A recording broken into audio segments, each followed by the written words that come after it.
Beast of Reincarnation is proof that you can never fully predict where a studio is going to take you next. This is a brand new IP from a team that spent over 3 decades known for exactly one thing, and somehow they've come out of the gate with one of the deepest, most surprising action RPGs of the year. What's up guys, my name is Fervor, welcome back to the channel, and after going hands-on for 30 hours ahead of launch, this is our complete review of Beast of Reincarnation. Before we get into it though, this is something I think a lot of creators really need to start doing, and that is being respectful of your time. So here's the TLDR. The base story took me about 30 hours, closer to 40 if you actually explore, 50 to 60 if you're doing New Game Plus. Combat is fluid, the parry system is basically Sekiro but way more forgiving, and Koo's command system add a real layer to fights once it clicks. Difficulty scale with how much you invest before pushing into bosses, and there's 4 difficulty tiers to tune that further. The build customization is the best part of the entire game, easily some of the deepest character building I've seen in the genre this year. Doing Emma's skill trees, Koo's trees, weapons, charms, spirit stones, and the rapport and base building systems tied to both of them. World design is 11 zones, semi-open, closer to Neo 3 than a true open world. Performance was solid outside of a brief stutter at the launch, and boss fights are good but have some real readability issues. And a lot of flashier abilities you unlock end up impractical to use against bosses. Story is predictable but fine, and my biggest complaint is pacing, specifically how much unskippable dialogue get crammed in after every boss fight. At $49.99, day one on Game Pass, I'm giving it an 8.5. If that's all you came for, that's the overall review. Go ahead and shut down the video. I want to be respectful of your time, but if you do appreciate this kind of breakdown, consider leaving a like, or better yet, subscribing. As a small creator, your subs genuinely help a lot. And for the rest of you who want more in-depth breakdown, timestamps are down below. We'll get into that now. Going into this one, our excitement was tempered with a healthy dose of skepticism. When you hear Game Freak attached to anything that isn't Pokemon, you brace yourself. New IPs from studios stepping way outside their comfort zone are a coin flip more often than not.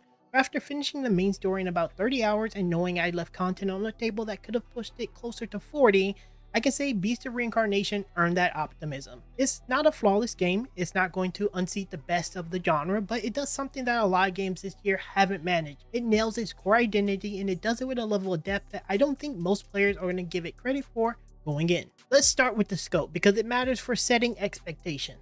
Base story clocks in around 30 hours, explore a bit more and you're looking closer to 40. There's a New Game Plus mode that unlocks a new difficulty tier on top of everything else. So if that's your thing, you're realistically looking at 50 to 60 hours to squeeze everything out of it. Pacing, for the most part, is good. I never felt like the game was dragging me along for the sake of padding playtime, and there are some story sequences that do overstay their welcome, but that's less of a pacing issue with the game itself, and more of a specific problem I'll go into later because it's worth its own breakdown. Combat is where this game wants to make its first impression. It mostly succeeds. The real-time combat is fluid and the parry system feels good. Is more forgiving than something like Sekiro, so don't go in expecting that level of precision punishment, but it's also not a loose hack and slash. Think of it as Sekiro's parry time with much more generous windows. Alongside that, you got Koo, your companion dog, who operates on a command system. It takes a little bit to get comfortable with, but once it clicks, it's integral to how you fight. Commanding Koo opens up weak points and creates openings you wouldn't otherwise get, and there's basically no downside to using it constantly. Difficulty is more flexible than you expect. How hard the game feels depends heavily on how much time you invest in leveling and exploring before pushing into bosses. You can beeline straight to the objective and skip the elemental advantages and gear scattered around the map, but you're making the fight significantly harder on yourself than they have to be. On top of that scaling, there's 4 difficulty settings, the 4th unlocking after you beat the game once, and the gap between them is pretty drastic. Story mode is about as easy as it sounds, normal sits comfortably in the middle, and hard is legitimately tough. It's a good spread that lets you tune the experience to whatever you're looking for. Now here's the part of the review that matters the most, because I think it's the part people are going to underestimate. Build customization in Beast of Reincarnation might be the strongest system of the entire action RPG genre this year, and I don't say that lightly. Emma has a massive skill tree split into 3 sub-branches, each tied to different playstyles. Cracking Shot leans into range and mobility.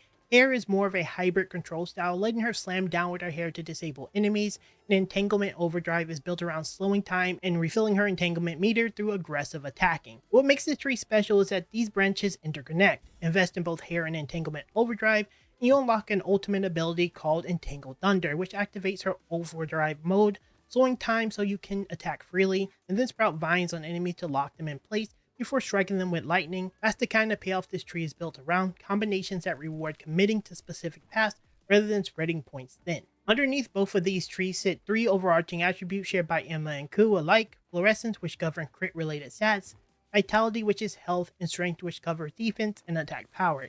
Each of them allocates points into those attributes with their own separate trees, so you're building 2 characters in parallel rather than one shared pool. Koo's tree is built around 3 abilities of his own, and a good chunk of his kit comes down to mods you slot onto his active abilities, which he has around 8 slots for, letting you do things like reduce ability cost or generate more entanglement meter for Emma. Between his moveset and hers, the amount of synergy you can build is actually genuinely impressive. And that's before you even get into gear. Weapons are scattered throughout the world, and each one comes with its own passive effects. Some are simple, like lifesteal.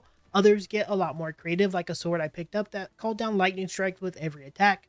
There was a hybrid version too, one that split fire and lightning together, so you could land both statuses on hit, just that it reduced strength, and a third variant that skipped the proc entirely and just did more lightning damage outright. There's a lot of variety across weapons and gear like this, and it really shapes how you end up playing. Koo has his own version of this called Charms, and honestly it plays a lot like Monster Hunter's Charm system. You get flat bonuses, something like increased attack plus a secondary roll on top of it, maybe extra crit chance or a longer dodge frame. Out in the world, they show up as unidentified as Decayed Charms, rank 1 through 3. You won't know what you actually get until you head back to the campfire and identify them. Once that happens, they come back with their real names, an attack charm, a defense charm, that kind of thing, and each one carries substats layered on top of its main effect.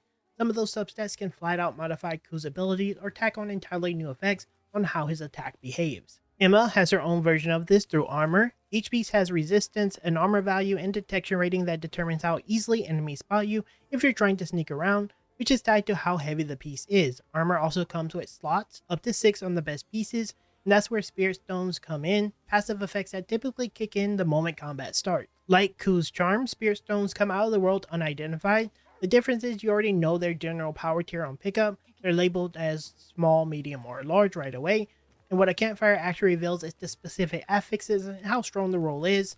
Same idea as Monster Hunter's charm system. A medium stone might roll with 2 points into something like Vigor, giving you temporary 20% damage boost, while a large one rolling 3 into the same affix pushes it to 30, and that's on top of the stone's own flat passive stats like things like defense or crit, so you're really weighing 2 layers, the base stat line and the situational effect each time you decide what to socket. I ran one that gave me 3 entanglement charges the second a fight starts, and the other that traded off 50% of my healing for 20% damage reduction. Both Koo's charms and Emma stones get noticeably stronger as you progress, especially once you hit around the 7th zone. Koo also has a rapport system tied to his progression. Playing with him, feeding him, bathing him, or generally interacting builds rapport over time, and that rapport unlocks slots where you can actually equip skills he picked up in the world, whether that's from fighting Nushi or reading books that he finds. One ability he learned from a dog like Nushi let him leap onto enemies and reduce their attack or defense. He also carried craftable consumables, healing tonics he'll throw to Emma, items that drench enemy in water, or mechanical devices that throw lightning. Rapport caps at level 10, and the deeper you go, the more of the kit can actually build out. There's also a base character who functions as your cook, and the whole setup feels very reminiscent of Monster Hunter. She gets over 40 recipes that she researched over time. After you find them in the overworld, you can nudge her towards researching specific things. Food you gather or grow give passive stat bonuses for both Emma and Koo before heading out, and she also runs the farming side of things. Seedlings and fertilized egg you bring back get planted or hatched into facilities called growth chambers and the incubator respectively, both of which level up as you find mechanical parts scattered throughout the world or bought from vendors. Base progression as a whole ties into 3 types of skulls: knowledge, calculation, and power that you find in treasure chests or just generally in the open world, and leveling up those unlocks more recipes, gear upgrades, and farming slot. World design sits somewhere between fully open and heavily instanced, closer to something like Neo 3 than a true open world. There are 11 zones total, and they're genuinely varied. You have deserts, jungles, forests, deserted cities, and some maps that are way more vertical than others, some more grounded, and a couple even have trolley systems you can jump on and ride across. The earlier zones tend to be a bit more denser than what you get later on. Exploration does matter a lot here too, since it is how you track down mechanical parts, unique weapons, recipes, and elite enemies, and traversal keeps getting better the more mobility abilities you unlock. On the technical side, performance was overall solid. When I first jumped into the game, I got some stutters for maybe a minute or so, but I do guess that has something to do with shaders loading in rather than actually something wrong with the game. Beyond that, I didn't run into any frame drops or visual bugs, but keep in mind I am playing on a high-end PC, so it could vary depending on your current setup. There were a handful of times I did get stuck while using traversal. Emma Vine ability is kind of freeform. You can use it pretty much anywhere you want, so it was bound to happen. But thankfully, the game does have a built-in system that teleports you free after a few seconds of detecting you being like stuck, so it never became a real problem. The art direction is really strong across the board too, and the soundtrack sounded great. Kind of reminded me of Nier Automata, maybe even a little Stellar Blade. And when it comes to the enemies, the variety is solid enough for what it is, with different status effects and elemental weaknesses that actually matter for how you approach fights. Now, boss fights are generally good, but I do have some issues I wanted to point out. My biggest issue comes into readability of the attacks. A lot of bosses are massive, and because they're so big, it's actually hard to tell when the actual animation of the hit is able to be parried. So let's say you're facing an enemy with a huge horn or big feet stomping, which is most of the boss fights in this game. What ends up happening is the visual animation is really off and hard to tell when you're actively supposed to parry. This is a very consistent issue with a lot of games in this genre when there's big bosses, but this game specifically has nothing but big bosses, so it's way more noticeable compared to other games. On the other end, the other issue I have is the Nushi abilities. After you defeat a boss, you get special abilities that can be unlocked later, but the problem with these abilities are, in a lot of cases, to get the full chain off, you actually need to connect on some of the attacks, and because you can't do it because they're moving so heavily, it actually just doesn't feel very easy to use.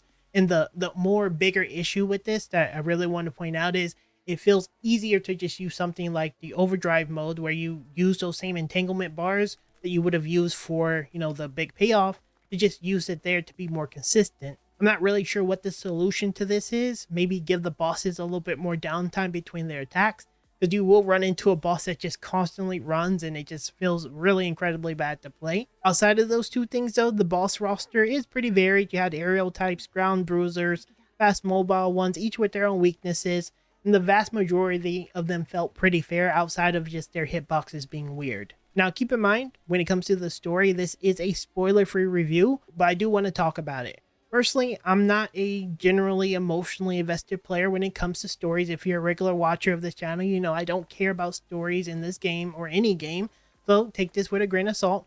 But what I can tell you is it is objectively predictable, but I don't think it's inherently a bad thing. I don't think it's going to take away from the story. If you're someone who enjoy lore and character writing and that kind of stuff, there's enough in Beast of Reincarnation that you probably will generally still enjoy it. But personally, I do have a complaint when it comes to the pacing, specifically around what happens after every boss fight, not the story itself. So let me explain to you how this loop works that really bothered me. First, Emma will pass out. She'll get carried back to base. She'll have to go through a string of dialogue that you mostly can't skip. Then there's a cutscene. Then there's a conversation of you waking up with her being concerned that you were going to die. Then you're going to be transported to the spirit room where you have to go through another unskippable cutscene.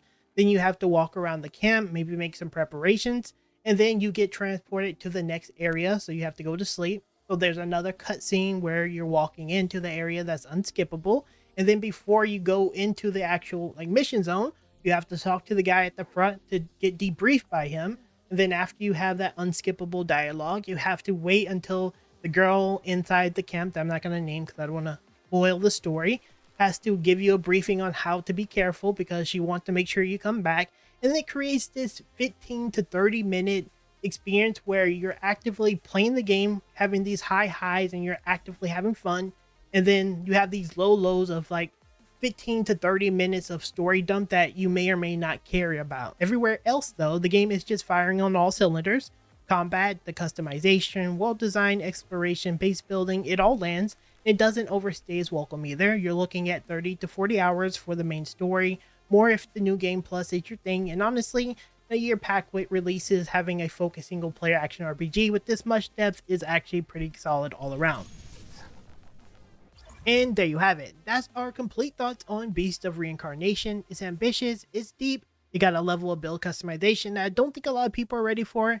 And for a brand new IP from a studio nobody saw this coming from, I think it's going to surprise a lot of people, and I'm sure plenty of you are gonna love it. Now keep in mind, if this video helped you out and help you decide whether it's worth your time, let me know down in the comments, are you going to play it? And if you appreciate the work that goes into these kind of breakdowns, do me a favor, hit the thumbs up, and consider subscribing.